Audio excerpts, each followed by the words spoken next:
Avropa müttəfiqləri Amerikanı satdı. Xeyr, satmadı. Avropa onun başında oynanılan oyunu yaxşı başa düşür. Qaçqın seli hara gəlir? Orta Doğudan, Mərkəzi Asiyadan qaçqın seli hara gəlir? Əlbəttə ki, gəlir Avropaya. Almaniya, Fransa 95 milyonluq İranın dağılmasına, parçalanmasına razıdırmı? Baş işləmir Avropanın. Fransa, Almaniya bunu başa düşmür, yaxşı başa düşür. Bizdən 5-10 min kilometr aralı Avropası, Fransası başa düşür. Biz hələ bunu başa düşmürük.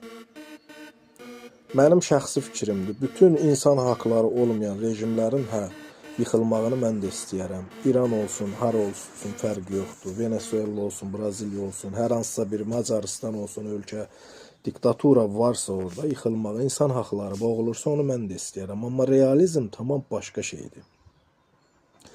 95 milyon İranın parçalanmağı ətraf ölkələrin heç birinə sərf eləmir. Bu qaçqın selinin qabağında heç bir ölkə dayana bilməz. Türkiyə, Azərbaycan, heç Avropada dayana bilməz. Ona görə də Avropa bugün Amerikaya ağıllı siyasət eləyir. Deyir, sənin öz müharibəndir, özün məşğul ol. İranda rejim dəyişikliyi istənilirsə, xalq özü qalxsın, dəyişsin. Bir dəfə, iki dəfə, üç dəfə, beş dəfə qalxıb dəyişə bilər. Amma bu Trump meymun neynədi? Putinlə arxa planda yaxşı oyunlar qurdular.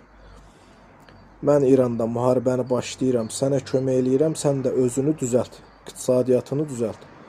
Bu arxa planda Trumpla Putinin oyunudur. Trump İranın düşmənidir İsraillə bir yerdə. Elə görünə bilər. Amma arxa pərdədə Putinlə çox yaxşı dostdular. Arxa pərdədə Putinlə yaxşı dostdular və İran da bilirdi ki, bu müharibə olacaq. Əvvəlcədən Rusiya, Çin lazımı qədər İranı silahlandırıb. Və burada Avropa ağlı yenə görünür ki, niyə görə onlar müharibədən kənar durur.